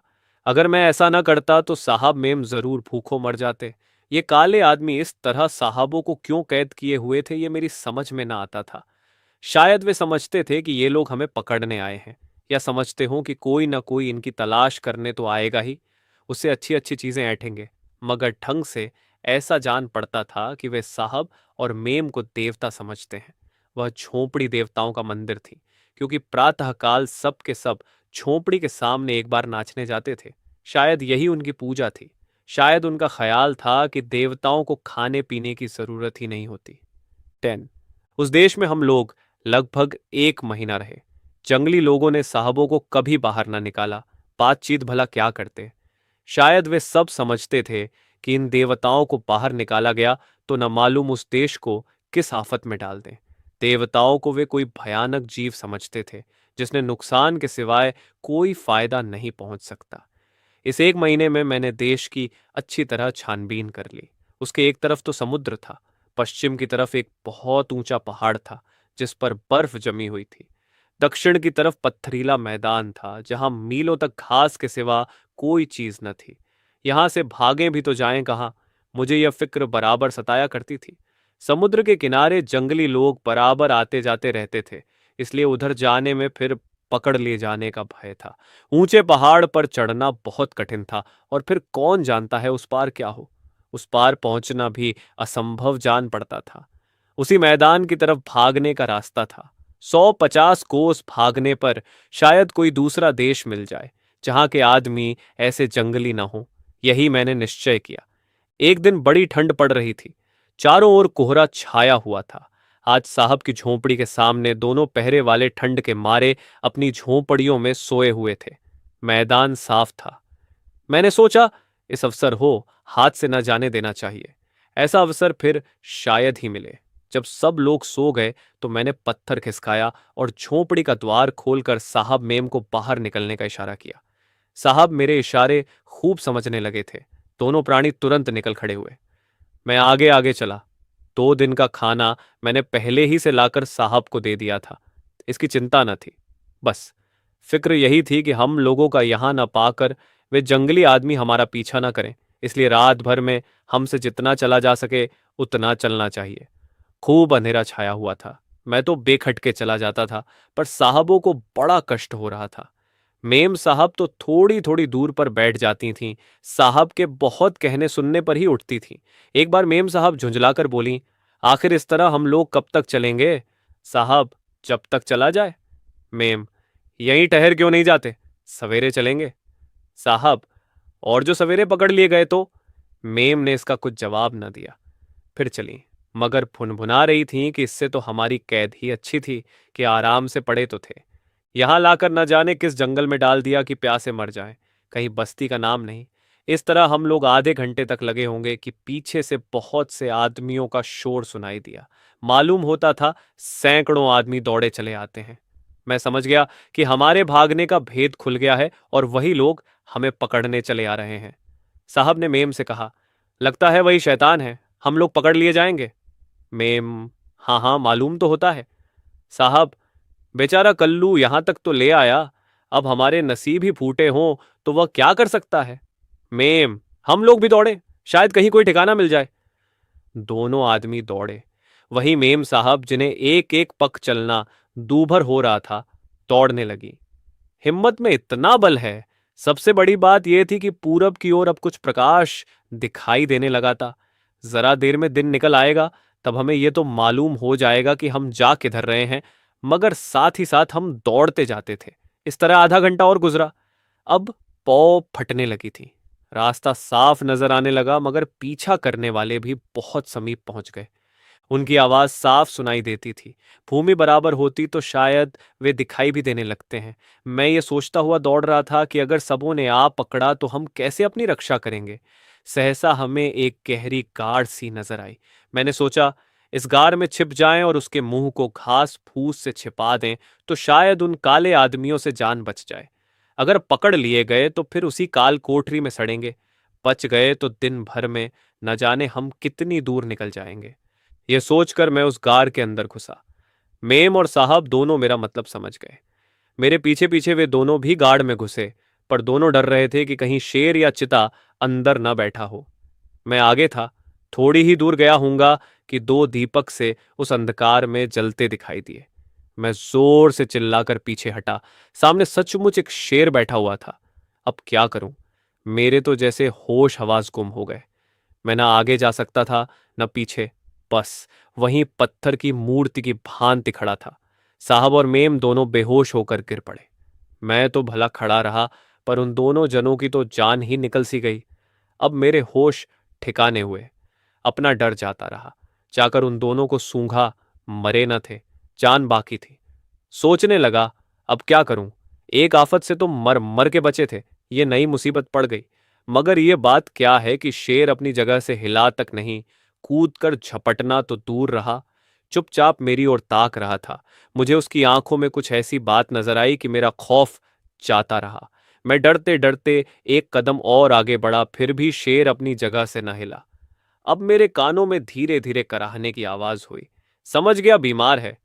जरा और पास गया तो शेर ने दर्द भरी आवाज मुंह से निकाली और अपना अगला दाहिना पैर उठाया। वह बुरी तरह फूला हुआ था। अब समझ में आ गया, इसी वजह से यह महाशय दम साधे बैठे हुए थे। बार बार पूंछ हिलाते थे, जम्हाइयां लेते थे और हम लोगों को कूं कूं करते थे। जरूर इसके पांव में कांटा चुभा हुआ है। मगर मैं कैसे निकालता? यहां भी तो दांत बिल्कुल शेरों ही जैसे हैं। पहले तो जी में आया कि यह कुछ कर तो सकते नहीं, इन्हें ये यहीं पड़ा रहने दूं। कहीं ऐसा ना हो कि कांटा निकलते ही इनका मिजाज बदल जाए और एक ही जस्ट में हम तीनों को चट कर जाए। मगर फिर दया होता है। ऐसा तो हम लोग कभी नहीं करते कि किसी का एहसान भूल जाए। ये भी तो हमारी बिरादरी का जीव है। यह सोचकर मैं साहब के होश में आने की राह देखने लगा। आखिर थोड़ी देर में उनकी आंखें खुली। मुझे शेर के पास बैठे देखकर कुछ हिम्मत हुई। वहां से भागे नहीं। शेर ने उन्हें देखकर भी पूंछ हिलाना शुरू किया और बार बार अपना सूजा पंजा उठाने लगा। साहब भी समझ गए कि शेर लंगड़ा है। साहब ने मेम को कई बार झिंझोड़ा। जब मेम को भी होश आ गया तो दोनों आपस में कुछ देर तक बातें करते रहे। तब साहब ने शेर के पास जाकर उसका पंजा उठाया और धीरे धीरे कांटा निकाल दिया। शेर का दर्द जाता रहा। उसने साहब के पैरों पर सिर रख दिया और पूंछ हिलाने लगा। एकाएक बाहर आदमियों के चिल्लाने की आवाज सुनाई दी। मैं समझ गया कि जंगली लोग हमारा पीछा करते हुए आ पहुंचे हैं। मैं जाकर द्वार पर खड़ा हो गया। यहां तो किसी को आने न दूंगा, चाहे मर ही क्यों न जाऊं। मैं द्वार पर आया ही था कि 10-12 आदमी लंबे लंबे भाले लिए, मुंह पर लाल रंग लगाए सामने आ खड़े हुए और मुझे देखते ही तालियां बजाकर खुश होने लगे। खुश हो रहे थे कि अब मार लिया, बचकर कहां जा सकते हैं। 2-3 आदमी गाड़ में बैठने की कोशिश करने लगे। उस भाले और ढाल के सामने मेरी क्या चलती। बस खड़ा भौंक रहा था। अरे, क्या आसमान फट पड़ा या दो पहाड़ लड़ गए? ऐसे जोर की गरज हुई कि सारी गुफा हिल गई। शेर की गरज थी। आदमियों को द्वार पर देखते ही उसने एक जस्ट मारी और द्वार पर आ पहुंचा। कुछ न पूछो, उन दुष्टों में कैसी भगदड़ मच गई। भाले और ढालें छोड़ छोड़कर एक दूसरे पर गिरते पड़ते भागे, मगर एक को शेर ने दबोच लिया और हमारे सामने ही उसे चट कर गया। मेरे तो रोए खड़े हो गए और मेम साहब ने आंखें बंद कर ली। मैं सोचने लगा, किसी तरह यहां से भाग जाना चाहिए। इस भयानक जानवर का क्या ठिकाना। न जाने कब इसका मिजाज बदल जाए और हमारी टुक्का बोटी कर डाले। कोई घंटे भर तो मैं वहां जब्त किए बैठा रहा। जब मैंने बाहर आकर देख लिया कि उन आदमियों में से एक का भी पता नहीं, तब मैंने साहब से चलने का इशारा किया। वे दोनों डरते डरते निकले और फिर उसी तरफ चल पड़े। शेर सिर झुकाए हमारे आगे इस तरह चला जा रहा था जैसे गाय हो। फिर भी मेरा तो यही जी चाहता था कि यह महाशय अब हमारे ऊपर दया करते और हमें अपनी राह जाने देते। शाम होते होते हम लोग एक जंगल में पहुंच गए। इतना घना जंगल था कि कुछ सुझाई न देता था। शेर के पीछे पीछे चले जाते थे। एकाएक वह कोई आहट पाकर ठिठक गया। फिर कान खड़े कर लिए और आहिस्ता आहिस्ता गुर्राने लगा। सहसा सामने एक शेर आ गया। मेरी तो जान निकल गई और साहब और मेम दोनों एक पेड़ की आड़ में दुबक गए, मगर उस शैतान ने हमें देख लिया था। वह जोर से गरज कर साहब की तरफ चला कि हमारे शेर ने लपक कर उस पर हमला किया। दोनों गूंथ गए। हमारे प्राण सूखे जाते थे। कहीं उसने हमारे मित्र शेर को मार लिया तो फिर हम लोगों की खैरियत नहीं। मैं चाहता तो भाग जाता, पर साहब और मेम को छोड़कर कैसे भागता। पेड़ इतने सीधे और घने थे कि उन पर चढ़ना मुश्किल था। मन में मना रहे थे कि हमारे शेर की जीत हो।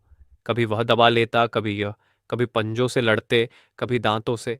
दोनों पंजों से लड़ते लड़ते खड़े हो जाते। मुंह और बदन से खून बह रहा था।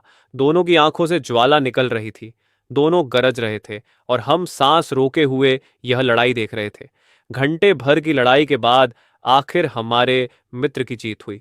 उसने उसे चित्त गिरा दिया और पंजे से उसका पेट फाड़ डाला।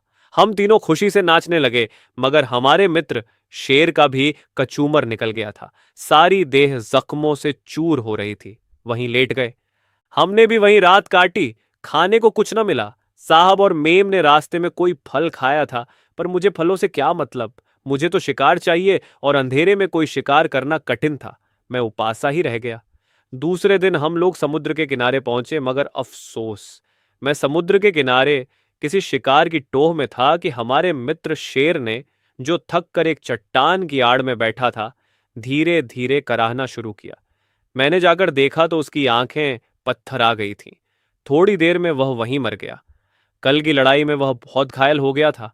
मैं बड़ी देर तक उसकी लाश पर बैठा रोता रहा। मेम और साहब भी बहुत दुखी हुए, मगर समुद्र के किनारे पहुंचने की खुशी में वह गम जल्द भूल गया। मैं अभी शिकार की तलाश में ही था कि सहसा किसी चीज के घर घराने की आवाज कानों में आई। ऐसी आवाज मैंने कभी नहीं सुनी थी। रेल की आवाज सुन चुका था, भक भक भक भक। मोटर कार की आवाज सुन चुका था। यह आवाज उन सभी से अलग थी, जैसे आसमान पर कोई पवन चक्की चल रही हो। साहब और मेम साहब आवाज सुनते ही आसमान की ओर देखने लगे। मैंने भी ऊपर देखा। कोई बड़ी चील सी दिखाई दी। साहब ने अपनी टोपी उतारकर हवा में उछाली। मेम साहब भी अपना रूमाल हिलाने लगी। दोनों तालियां बजाते थे, नाचते थे। मेरी समझ में कुछ ना आता था। ये लोग क्यों इतने खुश हो रहे हैं? मगर ये क्या बात है? वह आसमान में उड़ने वाली चिड़िया तो नीचे उतरने लगी। ओह, कितनी बड़ी चिड़िया थी! मैंने कभी इतनी भीमकाय चिड़िया न देखी थी। अजायब खाने में शुतुरमुर्ग देखा था, मगर वह भी इसके सामने ऐसा था जैसे छोटा सा कबूतर। देखते देखते वह नीचे आया और उसमें से दो आदमी उतर पड़े। पीछे मुझे मालूम हुआ कि यह भी एक तरह की सवारी है जो आदमियों को लेकर हवा में उड़ती है। उन दोनों ने हमारे साहब और मेम के साथ हाथ मिलाया, कुछ बातें की और फिर उसी सवारी में जा बैठे। एक क्षण में साहब ने मुझे गोद में उठा लिया और मेरा मुंह चूमकर उसी सवारी में बिठा दिया। फिर मेम और वह भी आकर बैठ गए। मेरी तो मारे डर के जान सूखी जाती थी। क्या हम हवा में उड़ेंगे? कहीं ये कल बिगड़ जाए तो हमारी हड्डी पसली का भी पता न चले। मगर साहब बार बार मेरा सिर थपथपाकर मेरी हिम्मत बंधाते जाते थे। फिर चारों आदमी मेज पर बैठकर खाना खाने लगे। मुझे भी मांस का एक टुकड़ा दिया। मैं खाना खाने में ऐसा मस्त हुआ कि सारा भय दिल से जाता रहा। शोर इतना हो रहा था कि मेरा कलेजा कांपने लगा था। कई बार तो उसने ऐसी करवट ली कि मुझे ऐसा लगा कि यह उलटना चाहती है। मैं चिल्लाने लगा, लेकिन जरा देर में वह संभल गई। हम एक रात और एक दिन उसी सवारी में रहे। कभी तो वह इतनी ऊंची उठती मालूम होती कि सीधे तारों से टक्कर लेगी। साहब और मेम दोनों सो रहे थे, लेकिन मुझे नींद कहाँ। मैं तो बराबर भगवान भगवान कर रहा था कि किसी तरह वह संकट टले। दूसरे दिन प्रातःकाल बड़े जोर का तूफान आया। यह यंत्र भंवर में पड़ी हुई किश्ती के समान चक्कर खाने लगा। बिजली इतने जोर से कड़कती थी कि जान पड़ता था सिर पर गिरी। चमक इतनी तेज थी कि आंखें झपक जाती थीं। यंत्र कभी दाएं करवट हो जाता, कभी बाएं, कभी कभी तो उसके पंख रुक जाते और जान पड़ता वह नीचे की ओर गिरा जा रहा है। चारों आदमी घबराए हुए थे और ईश्वर ईश्वर कर रहे थे। मेम साहब तो आंखों पर रूमाल रखे रो रही थी। घबराया मैं भी कुछ कम न था, मगर मेम साहब के रोने पर मुझे हंसी आ गई। पूछो, उनके रोने से क्या तूफान चला जाएगा? वह समय रोने का नहीं, दिल को मजबूत करके खतरे का सामना करने का था। लेकिन समझाता कौन? आखिर एक घंटे में अंधड़ शांत हो गया और यंत्र सीधा चलने लगा। दोपहर होते होते वह एक बड़े मैदान में उतरा, जहां झंडियां गड़ी हुई थीं और उसी तरह के कन्नी और यंत्र रखे हुए थे। साहब ने मुझे गोद में लेकर उतारा और एक मोटरकार पर बैठकर चले। अब मैंने देखा तो हम साहब के बंगले की ओर जा रहे थे। मेरे कितने ही दोस्त पुरानी सड़कों पर घूमते नजर आए। मेरा जी चाहता था इनके पास जाकर गले मिलूं, उनका कुशल क्षेम पूछूं और अपनी यात्रा का वृत्तांत सुनाऊं, लेकिन मोटर भागी जा रही थी। एक क्षण में हम बंगले पर पहुंचे। मैं अभी नींद भी ना लेने पाया था कि नौकर ने आकर मुझे नहलाना शुरू कर दिया। फिर उसने मेरे गले में एक रेशमी पट्टा डाला और मुझे लाकर साहब के मुलाकाती कमरे में एक सोफा पर बिठा दिया। मेम साहब प्लेट में मेरा भोजन लाईं और अपने हाथों से खिलाने लगीं। उस वक्त मुझे ऐसा अभिमान हुआ कि क्या कहूं। जी चाहता था मेरी बिरादरी वाले आकर देखें और मुझ पर गर्व करें। मुझ में कोई सुरखाब के पर नहीं लग गए हैं। मैं आज भी वही कल्लू हूं, वही कमजोर मरियल कल्लू। मगर मैंने अपने कर्तव्य पालन में कभी चूक नहीं की, सच्चाई को कभी हाथ से नहीं जाने दिया, मैत्री को हमेशा निभाया और एहसान कभी नहीं भूला। अवसर पड़ने पर खतरों का निडर होकर हथेली पर जान रखकर सामना किया। जो कुछ सत्य समझा उसकी रक्षा में प्राण तक देने को तैयार रहा, और उसी की बरकत है कि मैं आज इतना स्नेह और आदर पा रहा हूं। दूसरे दिन मैंने देखा कि कमरे के द्वार पर पर्दा डाल दिया गया है और वहां पर एक चपरासी बिठा दिया गया है। शहर के बड़े बड़े आदमी मुझे देखने आ रहे हैं और मुझ पर फूलों की वर्षा कर रहे हैं। अच्छे अच्छे जेंटलमैन कोट पतलून पहने, अच्छी अच्छी महिलाएं गाउन और हैट से सुशोभित, बड़े बड़े सेठ साहूकार, बड़े बड़े घरों की देवियां, स्कूलों और कॉलेजों के लड़के, फौजों के सिपाही सभी आकर मुझे देखते हैं और मेरी प्रशंसा करते हैं। कोई फूल चढ़ाता है, कोई दंडौत करता है, कोई हाथ जोड़ता है। शायद सब समझ रहे थे ये कोई देवता है और इस रूप में संसार का कल्याण करने आया है। जेंटलमैन लोग देवता का अर्थ तो न समझते थे, पर कोई गैर मामूली चमत्कारी जीव अवश्य समझ रहे थे। कई देवियों ने तो मेरे पांव भी छुए। मुझे उनकी मूर्खता पर हंसी आ रही थी। आदमियों में भी ऐसे ऐसे अक्ल के अंधे मौजूद हैं। दिन भर तो यही लीला होती रही। शाम को मैं अपने जन्म स्थान की ओर भागा, मगर ज्यों ही नजदीक पहुंचा कि मेरे भाइयों का एक गोल मुझ पर झपटा। अब आगे शायद ये समझ रहे थे कि मैं उनकी हड्डियां छीनने आया हूं। ये नहीं जानते कि अब मैं वह कल्लू नहीं हूं, मेरी पूजा होती है। मैंने दुम दबा ली और दांत निकालकर और नाक सिकोड़ कर प्राण दान मांगा, पर उन बेरहमों को मुझ पर जराज भी दया न आई। ऐसा जान पड़ता था इनसे कभी की जान पहचान ही नहीं है। मैं तो उनसे अपना दुख सुख कहने और कुछ उपदेश देने आया था। उसका मुझे यह पुरस्कार मिल रहा था। ठीक उसी वक्त मेरे पुराने स्वामी पंडित जी लठिया टेकते चले आ रहे थे। उन्हें देखते ही जैसे मेरे बदन में नई शक्ति आ गई। दौड़कर पंडित जी के पास पहुंचा और दुम हिलाने लगा। पंडित जी मुझे देखते ही पहचान गए और तुरंत मेरे सिर पर हाथ रखकर मुझे दुआ दी और प्रसन्न मुख होकर बोले, तो अब बहुत बड़े आर्ष हो गए कल्लू। तुम्हारी तो अखबारों में तारीफ हो रही है। तुम इन गधों के बीच में कैसे आ फंसे? और उन्होंने डंडा तान कर उन दुष्टों को धमकाया जो अभी तक मुझ पर झपटने को तैयार थे, मगर डंडा देखते ही सब के सब चूहों की तरह भागे। मैं पंडित जी के पीछे पीछे हो लिया और बचपन के क्रीड़ा क्षेत्र की सैर करता हुआ पंडित जी के घर गया। बार बार जकिया और माताजी की याद आ रही थी। यह आदर सम्मान उनके बिना हेय था। पंडित जी के घर में मेरा पहुंचना था कि पंडिताइन ने दौड़कर मुझे हाथ जोड़े। जरा देर में मोहल्ले में मेरे आने की खबर फैल गई। फिर क्या था, लोग दर्शनों को आने लगे और कियों ने तो मुझ पर पैसे और रुपये और मिठाइयां चढ़ाई। जब मैंने देखा कि भीड़ बढ़ती जा रही है तो वहां से चल खड़ा हुआ और सीधा अपने बंगले पर चला गया। और तब से कई नुमाइशों में जा चुका हूं, कई राजाओं का मेहमान रह चुका हूं। सुना है मेरी कीमत 1 लाख तक लग रही है, मगर साहब मुझे किसी दाम पर भी अलग नहीं करना चाहते। मेरी खातिर दिन दिन ज्यादा होती जा रही है। मुझे रोज शाम सवेरे 2 आदमी सैर कराने ले जाते हैं। नित्य मुझे स्नान कराया जाता है और बड़ा स्वादिष्ट और बलवर्धक भोजन दिया जाता है। मैं अकेला कहीं नहीं जा सकता, मगर अब यह मान सम्मान मुझे बहुत अखरने लगा है। ये बड़प्पन मेरे लिए कैद से कम नहीं है। उस आजादी के लिए जी तड़पता रहता है जब मैं चारों तरफ मस्त घूमा करता था। न जाने आदमी साधु बनकर मुफ्त का माल कैसे उड़ाता है। मुझे तो सेवा करने में जो आनंद मिलता है वह सेवा पाने में नहीं मिलता, शतांश भी नहीं। अगर आपको कहानियां सुनना पसंद है तो चैनल को सब्सक्राइब जरूर करें, वीडियो को लाइक एवं कमेंट करके अपना सुझाव दें।